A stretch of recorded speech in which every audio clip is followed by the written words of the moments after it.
Assalamualaikum warahmatullahi wabarakatuh. Kami dari kelompok 3 akan mempresentasikan tentang manajemen kurikulum pada lembaga pendidikan Islam. Namun sebelumnya saya akan memperkenalkan para presentator. Yang pertama, Fauzatul Hasanah, saya sendiri sebagai presentator pertama. Dan untuk yang kedua, Ahmad Naufal Azimi sebagai presentator yang kedua. Dan yang ketiga adalah Haririyatul Kinanah. Untuk lebih mengefisienkan waktu, saya selaku presentator pertama akan menjelaskan tentang pengertian manajemen kurikulum pendidikan Islam. Pengertian manajemen kurikulum pendidikan Islam yaitu proses penggunaan sumber daya secara efektif untuk mencapai sasaran dalam mengelola sejumlah mata pelajaran yang harus ditempuh dan diselesaikan anak didik untuk memperoleh ijazah dengan nuansa yang didasarkan pada nilai-nilai ajaran Islam, sebagaimana yang tercantum dalam Al-Quran dan Al-Hadis, serta dalam pemikiran para ulama dan praktik sejarah umat Islam.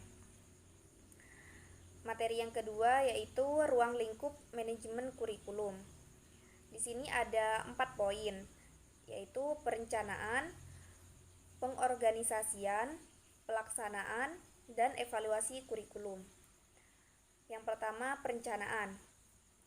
Perencanaan kurikulum adalah perencanaan kesempatan-kesempatan belajar untuk membina siswa ke arah perubahan tingkah laku yang diinginkan dan menilai sampai mana perubahan-perubahan telah terjadi pada siswa.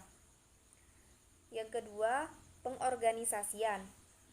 Pengorganisasian adalah tindakan mengusahakan hubungan-hubungan kelakuan yang efektif antara orang-orang, sehingga mereka dapat bekerja sama secara efisien dan memperoleh kepuasan pribadi dalam melaksanakan tugas-tugas tertentu dalam kondisi lingkungan tersebut guna mencapai tujuan atau sasaran tertentu. Yang ketiga, pelaksanaan. Dari seluruh rangkaian proses manajemen, pelaksanaan merupakan fungsi manajemen yang paling utama.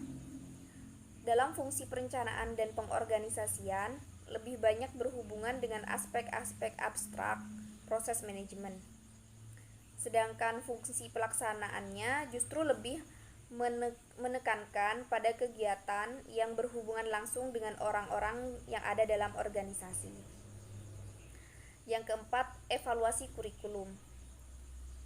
Menurut Gronlund, evaluasi adalah suatu proses yang sistematis dari pengumpulan, analisis, dan interpretasi untuk menentukan sejauh mana siswa telah mencapai tujuan pembelajaran.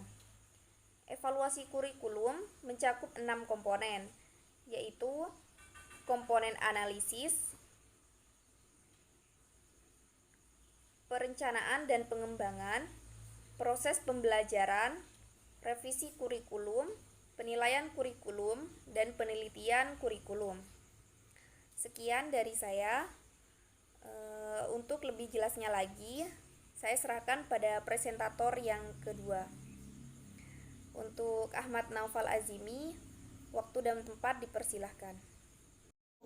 Assalamualaikum warahmatullahi taala wabarakatuh. Nama saya Ahmad Naufal Azimi. Saya dari kelompok ketiga. Dan saya akan melanjutkan presentasi pertama saya sebagai presentasi kedua yang akan menjelaskan tentang prinsip dasar penyusunan kurikulum pendidikan Islam. Yang mana di sini ada beberapa prinsip dasar penyusunan kurikulum pendidikan Islam, yaitu ada 6. Yang pertama yaitu prinsip relevansi, yang mana dalam arti kesesuaian pendidikan dalam lingkungan hidup peserta didik, relevansi dengan kehidupan masa sekarang dan akan datang, relevansi dengan tuntunan pekerjaan. Dan yang kedua yaitu prinsip efektivitas, baik aktivitas mengajar peserta didik ataupun efektivitas belajar peserta didik. Dan yang ketiga yaitu prinsip efisiensi, baik dari segi waktu, tenaga, dan biaya. Dan yang keempat yaitu prinsip keseimbangan, yang mana prinsip keseimbangan ini dalam pengembangan kurikulum menyangkut kesaling hubungan antara berbagai tingkat dan jenis program pendidikan atau bidang studi. Yang kelima yaitu prinsip fleksibilitas. Artinya ada semacam ruang gerak yang memberikan sedikit kebebasan dalam bertindak, baik yang berorientasi pada fleksibilitas pemilihan program pendidikan maupun dalam pengembangan program pengajaran. Dan yang terakhir yaitu yang keenam adalah prinsip integritas. Yang dimaksud di sini adalah terpaduan, artinya pengembangan kurikulum yang harus dilakukan dengan menggunakan prinsip keterpaduan, prinsip integritas berkenaan dengan kurikulum yang harus mampu untuk membentuk manusia yang utuh. Dan yang selanjutnya saya akan menjelaskan tentang ciri-ciri kurikulum pendidikan Islam. Yang mana di sini ada 5 hal mengenai ciri-ciri kurikulum pendidikan Islam. Yang pertama yaitu menonjolkan tujuan agama dan akhlak pada berbagai tujuan, kandungan, metode, alat, dan tekniknya. Dan yang kedua yaitu memiliki keseimbangan antara kandungan kurikulum dari segi ilmu dan seni, kemestian, pengalaman, dan kegiatan pengajaran yang beragam. Dan yang ketiga yaitu memiliki perhatian yang luas dan kandungan yang menyeluruh. Maksudnya militer, pengetahuan teknik, latihan kejuruan, dan bahasa asing untuk perorangan maupun bagi mereka yang memiliki kesediaan, bakat, dan keinginan. Dan yang terakhir yaitu 5 yaitu adalah keterkaitan kurikulum dengan kesediaan, minat, kemampuan, kebutuhan, dan perbedaan perorangan di antara mereka. Dan yang terakhir saya akan menjelaskan tentang prinsip-prinsip umum dasar kurikulum pendidikan Islam, yaitu ada 7 prinsip. Yang pertama yaitu pertautan yang sempurna dengan agama, dan yang kedua prinsip menyeluruh atau yaitu yang dikenal dengan universal, dan yang ketiga yaitu adalah keseimbangan yang relatif. Yang keempat yaitu ada pertautan antara bakat, minat, kemampuan, dan kebutuhan pelajar. Yang kelima yaitu pemeliharaan perbedaan individual. Dan yang keenam yaitu adalah prinsip perkembangan dan perubahan. Dan yang terakhir yaitu adalah prinsip pertautan antar mata pelajaran, pengalaman, dan aktivitas yang terkandung dalam kurikulum. Mungkin hanya itu yang dapat saya sampaikan selaku presentator yang kedua. Kurang lebihnya saya mohon maaf, dan selanjutnya akan saya pasrahkan kepada presentasi yang kedua atau presentator yang ketiga. Kurang lebihnya saya mohon maaf. Assalamualaikum warahmatullahi taala wabarakatuh. Assalamualaikum warahmatullahi wabarakatuh. Nama saya Haritul Kinana dan saya sebagai presentator ketiga dari kelompok ketiga akan menjelaskan tentang dasar-dasar kurikulum pendidikan Islam. Yang pertama ada dasar agama, di mana dasar ini hendaknya menjadi ruh dan target tertinggi dalam kurikulum. Dasar agama dalam kurikulum pendidikan Islam jelas harus didasarkan pada Al-Quran dan As-Sunnah.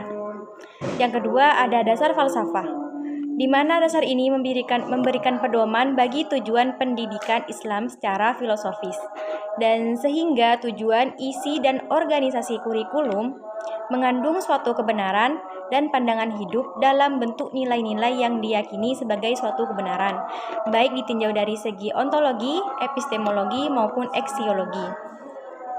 Yang ketiga ada dasar psikologi, di mana dasar ini memberikan landasan dalam perumusan kurikulum yang sejalan dengan ciri-ciri perkembangan psikis peserta didik.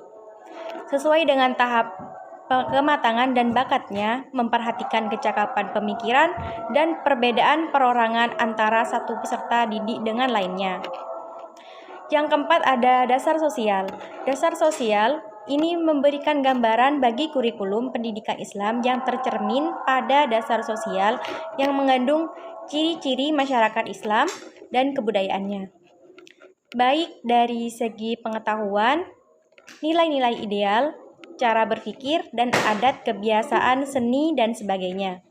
Sebab tidak ada suatu masyarakat yang tidak berbudaya dan tidak ada suatu kebudayaan yang tidak berada pada masyarakat.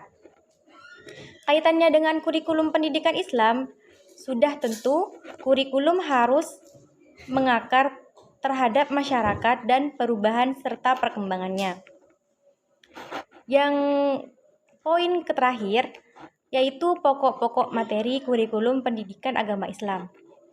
Yang pertama ada hubungan manusia dengan Allah Subhanahu wa taala, yang kedua hubungan manusia dengan manusia, yang ketiga ada hubungan manusia dengan alam. Yang pertama ada hubungan manusia dengan Allah Subhanahu wa taala, di mana hubungan vertikal antara insan dengan khaliknya mendapatkan prioritas pertama dalam penyusunan kurikulum ini. Karena pokok ajaran inilah yang pertama-tama perlu ditanamkan pada anak didik. Tujuan kurikuler yang hendak dicapai dalam hubungan manusia dengan Allah ini mencakup segi keimanan, rukun Islam, dan ihsan. Termasuk ke dalamnya membaca Al-Quran dan menulis huruf Al-Quran. Yang kedua, ada hubungan manusia dengan manusia. Aspek hubungan dan pergaulan hidup manusia dengan sesamanya sebagai pokok ajaran agama Islam yang penting ditempatkan pada prioritas kedua dalam urutan kurikulum ini. Tujuan kurikuler yang hendak dicapai dengan kurikulum ini mencakup segi kewajiban dan larangan dalam hubungan dengan sesama manusia, segi hak dan kewajiban di dalam bidang kepemilikan dan jasa, kebiasaan hidup bersih dan sehat jasmaniyah dan rohaniyah, dan sifat-sifat kepribadian yang baik. Yang terakhir yaitu hubungan manusia dengan alam, di mana agama Islam banyak mengerjakan tentang alam sekitar dan manusia diberi amanat oleh Allah sebagai khalifah di muka bumi. Manusia boleh menggunakan dan mengambil manfaat dari alam menurut garis-garis yang ditentukan oleh Allah. Baik, mungkin cukup sekian presentasi dari kelompok kami. Kurang lebihnya kami mohon maaf, dan jika kebenaran datanya dari Allah dan kesalahan sendiri datanya dari kami sendiri. Assalamualaikum warahmatullahi wabarakatuh.